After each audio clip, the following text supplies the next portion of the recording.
chegamos ao capítulo 7 desse nosso livro, Obreiros da Vida Eterna. E ele é o mais incrível que eu já li até aqui. Gente, o capítulo parece uma novela.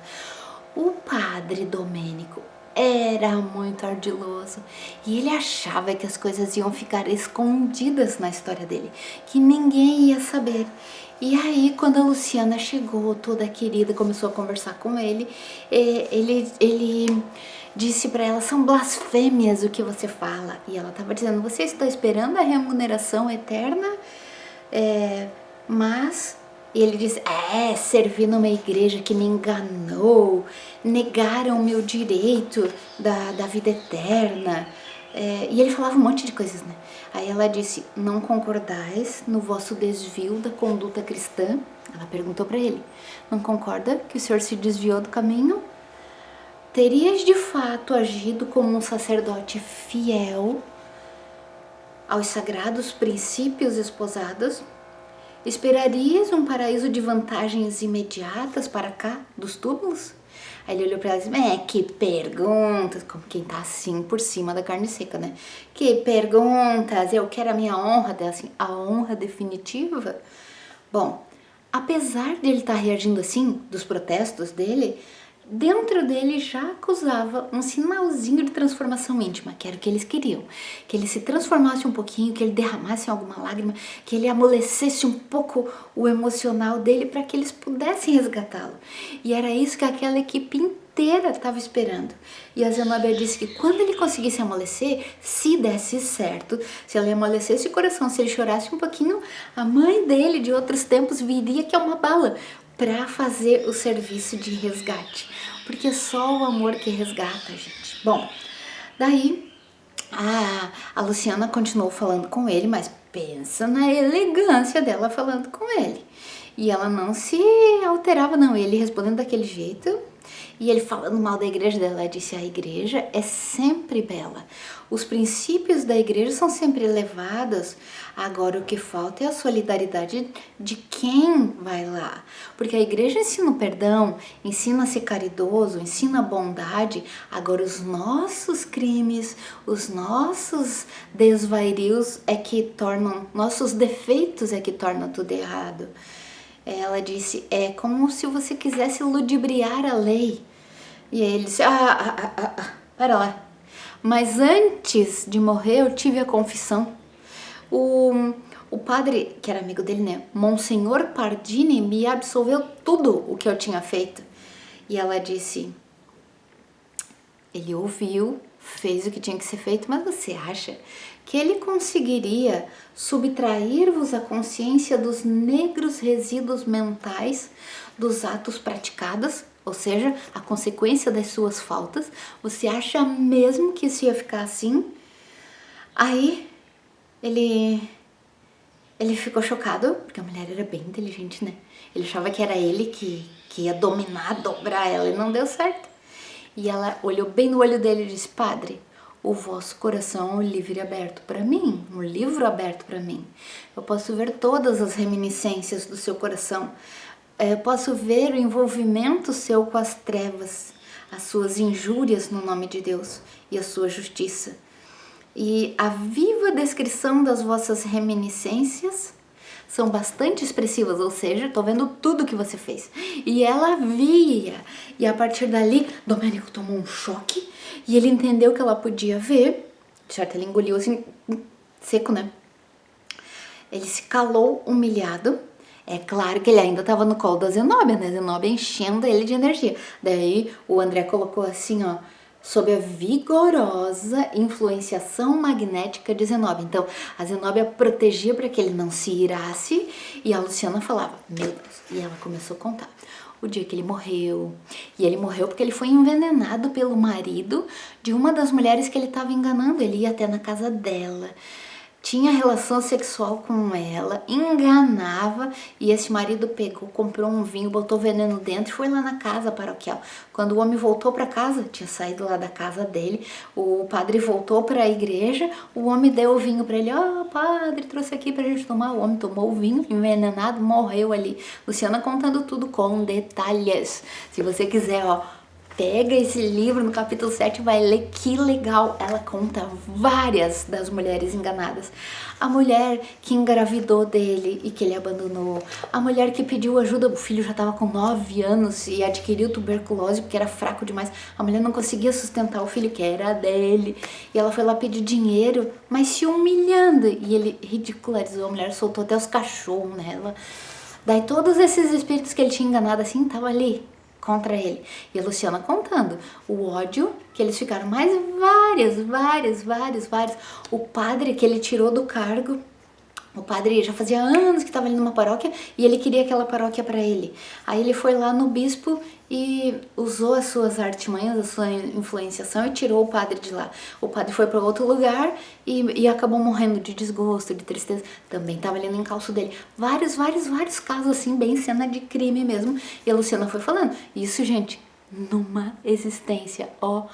Vários erros que ele cometeu contra as mulheres, contra os padres, contra um monte. O pai dele, no dia que o pai estava morrendo, o pai entregou para ele escrituras de terras para dar para uma mulher que tinha sido amante dele, que ele se arrependia, que ele tinha filhos com ela e que esses filhos iam ficar abandonados, e o pai entrega na confiança para ele, para que ele dê as terras e faça o que tem que ser feito. Imagina o que ele fez. O pai só cerrou os olhinhos ali e já pegou tudo para ele. Coisas assim, uma coisa atrás da outra, o homem só se perdeu. E a Luciana falando tudo. Chegou num momento que ela foi contar mais uma coisa, até ela tinha se assustado pela característica da mulher que tava ali. Claro, né, gente? Tudo virou obsessor dele, né? E tava tudo no encalço dele. Aí a Luciana se assustou assim da característica da mulher e ia começar a falar. Ele disse, chega.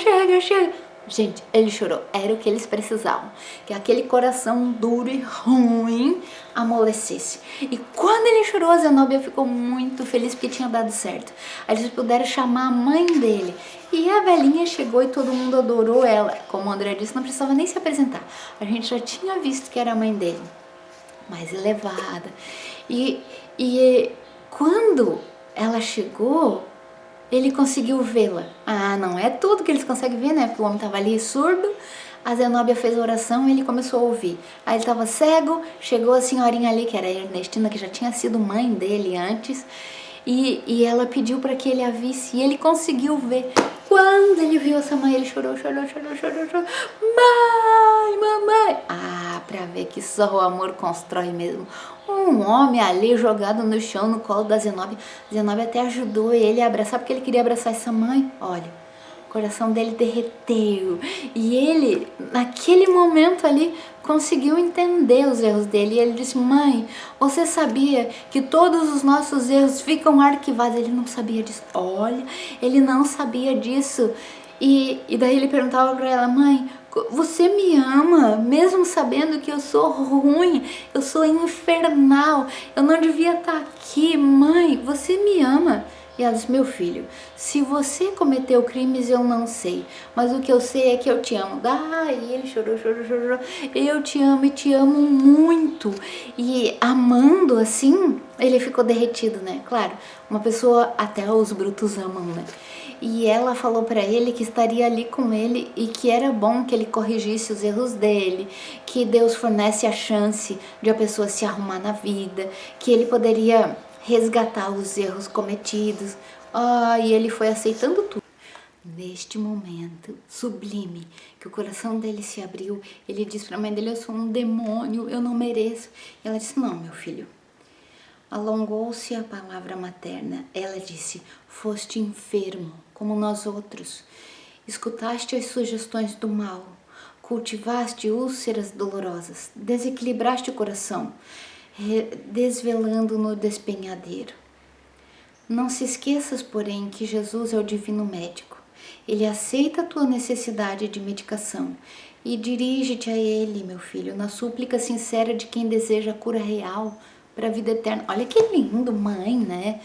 E ela diz, meu filho, não, agora está na hora de reparar os erros. Você precisa adquirir valores novos a um preço do próprio esforço, porque ele era bastante ignorante, né? Ele não sabia. E ela disse, é você que tem que edificar agora. Você que tem que mudar o teu espírito para Deus. Nossas existências são dias abençoados de trabalho, porque lembra o que eles queriam que era amolecesse o coração dele para que ele pudesse reencarnar, mas daí ele teria que mudar um pouco a sua índole para não destruir a mãezinha, que ia ser uma daquelas que ele tinha judiado, então eles iam ser inimigos. Para que ele não destruísse o corpinho dela, a vida dela, ele tinha que mudar essas impressões. E é claro que não ia ser fácil para nenhum dos dois, mas precisava desse momento ali. E a Zenóbia estava se dedicando muito para que desse certo. E essa mãezinha conseguiu que nenhuma outra pessoa ia conseguir no mundo. E ela conseguiu explicar para ele a necessidade da reencarnação, que a gente tem outra chance, que a gente pode arrumar os erros cometidos, que é passo a passo, que não existe mágica, que não existe uma bênção lá para dizer pronto, tá perdoada, agora deu. Ela levou esperança para ele e colocou para ele a necessidade do espírito de serviço e que não ia ser fácil, mas que é uma sublime oportunidade. E ela ainda colocou assim, olha que bonito, basta uma gota desse amor divino para que o deserto da alma floresça e frutifique em bênçãos de paz e felicidade. Ai, que lindo! Claro, na hora de fazer é bem difícil, né? Porque tá ali em provas e expiações, não consegue pensar nisso. Mas na hora ali da conversa tão elevada, essa mãe com tanto amor conseguiu colocar isso. Meu Deus, florescer um deserto. Olha que coisa mais linda que ela falou para ele. Aí ele ficou todo emocionado e disse, nossa mãe, eu me lembrei agora quando a senhora me ensinava a rezar quando eu era pequeno. E ela, aproveitando disso, fez uma oração com ele, colocou as mãos dela nas mãos dele e disse, repete comigo, meu filho. Fez uma oração linda, linda, linda, linda, linda. Meu Deus, eu vou até escrever essa oração, deixar ele na minha cama para eu rezar toda noite. Entre as frases diz assim, Senhor, ofuscou-me o brilho falso da vaidade humana. A ilusão terrestre me embotou o raciocínio. O egoísmo enrijeceu meu coração e eu caí no precipício da ignorância. Como leproso do sentimento, tenho chorado e sofrido. Ai, gente, é linda, linda. Depois tu lê.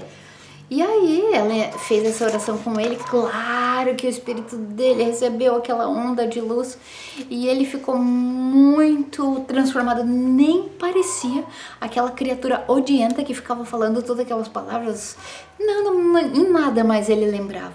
E aí sabe o que ele lembrou? E aí a revelação do mistério, ele ainda estava no colo da Zenóbia, só que ele não percebia. E aí ele perguntou, mas já que você veio até aqui e conseguiu me encontrar, me diga, onde está a Zenóbia? Adivinha o que a Zenóbia tinha sido dele? O amor da vida dele. E sabe o que aconteceu? Ela foi obrigada a casar com um homem que já tinha filhos, ele era viúvo, já tinha filhos, ela foi obrigada a casar com ele. E esse rapaz que ficou tão desesperado que ela casou com o outro, que ele foi lá e se inscreveu para ser padre. E aí deu tudo errado. E aí ele começa a dizer, mãe, se ela tivesse casado comigo, se ela tivesse respeitado a nossa promessa, porque desde criança eles já estavam se prometendo que eles iam casar, eram amores. E ele falou um monte de coisa, falou, se ela tivesse casado comigo eu não tinha feito tanto erro, se ela tivesse ficado comigo, ele falou um monte de coisa assim, culpando ela, e a Zenóbia ali segurando ele. A mãe dele diz, cala-te meu filho, cala-te, pensa bem, você foi pro erro porque quis, para satisfazer os teus erros, os teus defeitos. Ela foi obrigada a casar para ajudar, porque imagina assim a situação familiar, enfim, ela foi obrigada a fazer isso. E ela suportou sempre sem reclamar. E você se despenhou, não sei se é assim a palavra, né? Se jogou no erro porque quis, para satisfazer a você mesmo. Ouve, Domênico, não te presumas o único sacrificado. E aí ela conta, você pode comparar a abnegação com insensatez? Cada pergunta inteligente. Bom, ela fez essa pergunta e ele calou. Calou mesmo, que não tinha o que dizer mais. E aí ele fala do amor que sentia por ela. E sabe o que acontece com Zenóbia? Quando ela vê que deu tudo certo, que estava funcionando, que ele ia mesmo topar mudar de rumo e aceitar a reencarnação, ela chora. E quando ela chora, a lágrima dela cai em cima dele. E ele sente, olha como o amor. Ele não conseguia vê-la, não conseguia ouvi-la, nada, mas ele sentiu. E ele disse, mãe, tem alguém chorando. Tem alguém chorando e a lágrima caiu aqui em mim. E a mãe dele, que não podia falar que era Zenóbia, disse, meu filho, os anjos do céu choram quando uma alma é resgatada. Ai, que lindo, meu Deus. Os anjos choram de júbilo. Ai, que lindo, né? Bom, daí ela disse, vamos, meu filho, vamos para uma vida nova, vamos recompor o que você já estragou. Coisas assim, né? Ela falou mais bonito, mas enfim, foram os dois, porque ele já estava se encaminhando para o processo reencarnatório. Olha que legal, deu tão certo. E ele foi com a mãe dele. E Zenóbia ficou ali, sentada. E André conta que ela estava transfigurada. E ela olha para eles e agradece a colaboração fraternal. E ela disse, quero repartir com todos a felicidade que me atinge. Graças a ele e aos dedicados amigos, acabo de vencer uma grande batalha. A ele que ela dizia ao Senhor, né, Deus? Uma batalha da guerra do amor contra o ódio, da luz contra as trevas e do bem contra o mal, em que eu me encontro empenhada há anos. Ai, que lindo, viu? Os corações abnegados. E eles também sofrem, né? E ali ela tinha ficado feliz porque conseguiu uma grande batalha. Ai, que lindo! Vamos ao próximo capítulo?